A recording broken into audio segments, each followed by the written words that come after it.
Querido Caião, por enquanto estamos sendo chamados de desigrejados, sabe? Mas como você disse, em pouco tempo esse nome vai ganhar outra conotação e a gente vai ficar tranquilo. Esse é bom, incomoda um pouco esse negócio de desigrejado. O cara sabe que ele é igreja, exatamente, sabe que ele é corpo de Cristo, sabe que ele está selado pelo Espírito Santo da promessa e vive sob a alcunha de ser um desigrejado. Ele diz, não, vocês estão brincando com o santo dos santos do meu ser. Não é? Não façam isso. Irmão, fique em paz, fique em paz. Igreja é todo aquele que crê e que ama. Quem ama é a igreja de Deus, é nascido de Deus, é de Deus. Porque Deus é amor. Essa é a membresia, esse mergulho no amor de Deus é que vincula a gente ao que é eterno. E uns aos outros, porque se não for pelo amor, a gente não se vincula uns aos outros por nenhum outro tipo de vinculação. A gente encontra e faz adesões clubescas, doutrinárias, teológicas, mas não produz irmandade. Irmandade é vínculo de amor que se comprometeu em graça com o próximo, estando ele bem, estando ele mal, estando ele naquilo que se chama de normal ou estando ele absolutamente atropelado.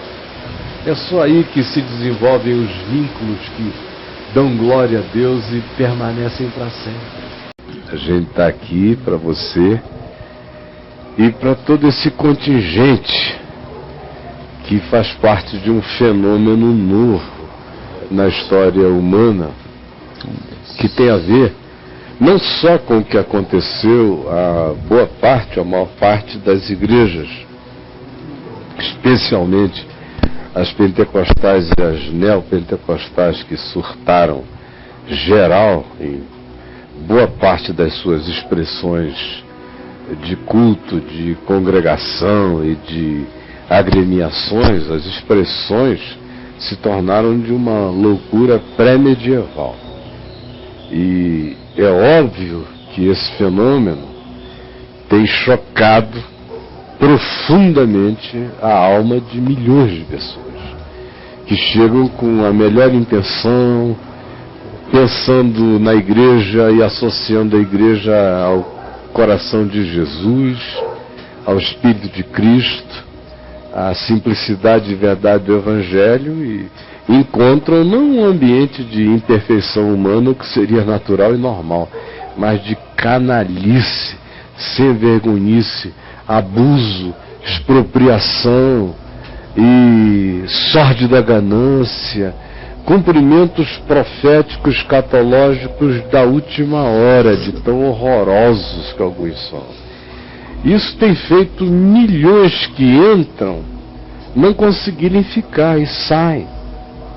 E o IBGE nos dá conta de que se fosse feita provavelmente, fosse feito um outro censo agora neste ano da Copa, no Brasil, 5 anos depois do último, nós já teríamos uma surpresa mais chocante ainda, porque no último censo, a igreja evangélica que mais cresce é a Assembleia de Deus, com 24%, cresceu no acumulado da década, e a outra que mais cresce é dos que dizem que, a primeira a mais crescer são os que dizem que são cristãos evangélicos, mas não frequentam mais igreja nenhuma.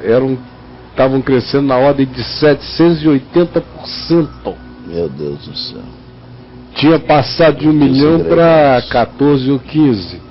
E o que o IBGE diz é, se fizesse agora uns 5 anos depois, provavelmente esse número tivesse quase dobrado já. Essas pessoas, que fenômeno é esse? Elas não estão tolerando o que está aí, mas elas querem evangelho, querem Jesus. Então o que acontece é que hoje há milhares e milhares e milhares de grupos se reunindo nas casas. E aí nessa hora é que um segundo fenômeno participa dessa história. Porque se tudo isso estivesse acontecendo no ambiente religioso, mas não fosse também nesse tempo, nessa hora, com essas mídias e com esses fenômenos de comunicação que a gente tem, a mesma coisa estando acontecendo não estaria sendo percebida do jeito que está, Porque as redes de comunicação na internet tornam qualquer acontecimento numa congregação local um acontecimento universal. E qualquer acontecimento numa grande comunidade, num acontecimento que vai espocar também na consciência da pequena comunidade, porque está tudo interconectado. Então, virou uma comunhão, infelizmente, para o mal.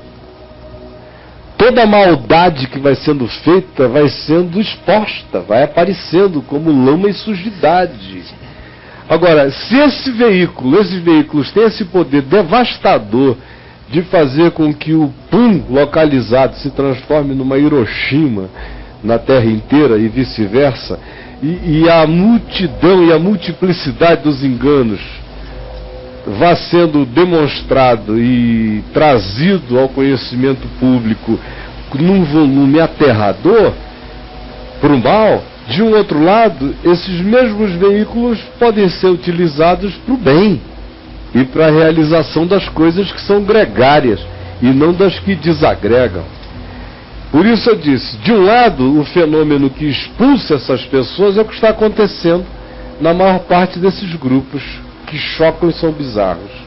Mas, de outro lado, tem um fenômeno que facilita a divulgação disso. Agora, esse mesmo fenômeno que facilita a divulgação disso para o mal, pela misericórdia de Deus, começa cada vez mais a ser usado para gerar congregações de natureza não formal, todavia de comunhão humana, que é o que as pessoas, no fundo, de fato, essencialmente, apenas precisam.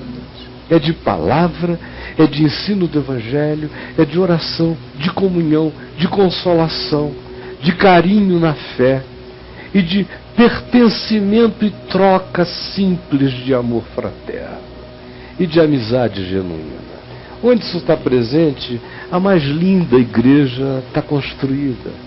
Se qualquer outra coisa são as nossas sofisticações vinculadas a tempo, hora, momento social, circunstância, há muito mais aos nossos fenômenos antropológicos e sociais do que a essência da fé, que em comunhão de irmãos é feita da palavra, da oração, do carinho, do afeto, da solidariedade, dos mandamentos da mutualidade.